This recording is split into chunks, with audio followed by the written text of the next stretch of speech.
There are things, mate, you honestly don't want to remember anymore.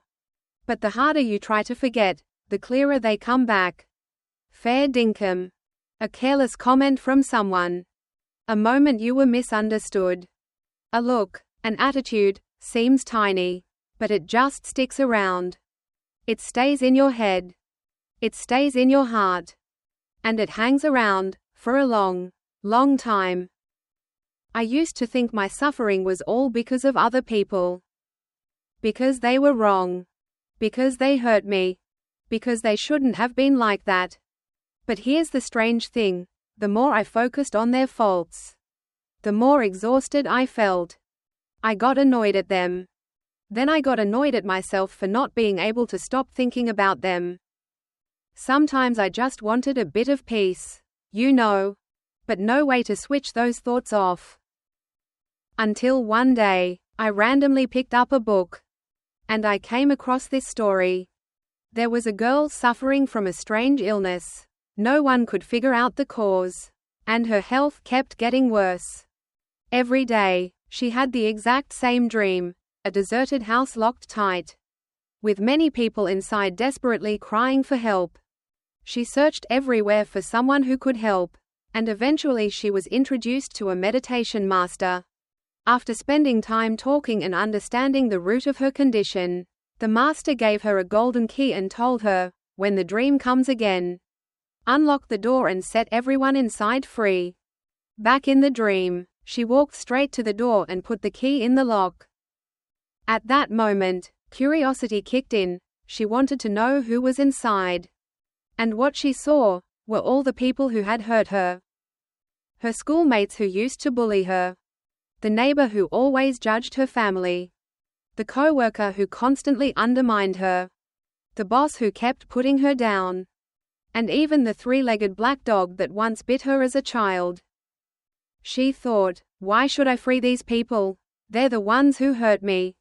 So she turned her back, gave a slight smile, and woke up. But after that, her health didn't improve, it got worse. When she couldn't take it anymore, she went back to the master. He told her plainly, there's no time left. If she doesn't free those people, the house will collapse, and her health won't hold up either. Faced with life and death, she stopped hesitating. She returned to the dream, opened the door, and released everyone inside. But there was one person left in the corner, too weak to walk. A thin, fragile girl.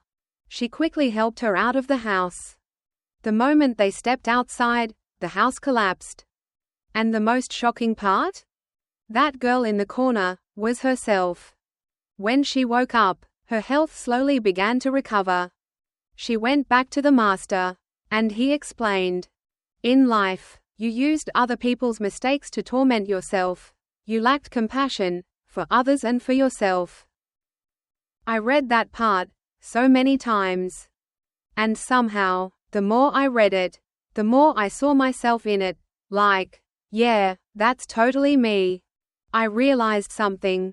The people I refused to forgive, I thought I was holding on to them. But in reality, I was the one trapping myself in a house with no way out. I thought I was right. But being right didn't make me feel any lighter. From that day on, I started trying something really hard. Not forgetting, but letting go. Not holding on to other people's mistakes in my mind. Not replaying old stories in my heart. At first, it was definitely hard mode. But gradually, I felt lighter. I stopped seeing everyone as wrong. I learned to look for the good in others. To acknowledge what they did well. To give compliments to people around me. I no longer carried the need to judge or compare. My relationships naturally softened. Life didn't feel as heavy anymore. Everything became peaceful in a strange, beautiful way. And the things I once thought were out of reach started coming naturally.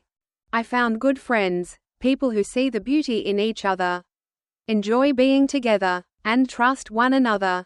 Work became smoother, thanks to support from colleagues, trust from my boss, and my own willingness to learn and take full responsibility.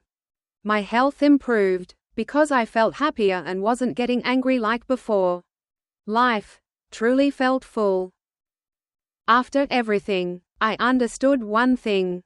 Being compassionate toward others is the simplest way to save your own future. If you've ever felt like I did, comment, too. And if this story touched you, share it with someone who might need it. Don't forget to subscribe, because sometimes, just one story is enough to change your whole life.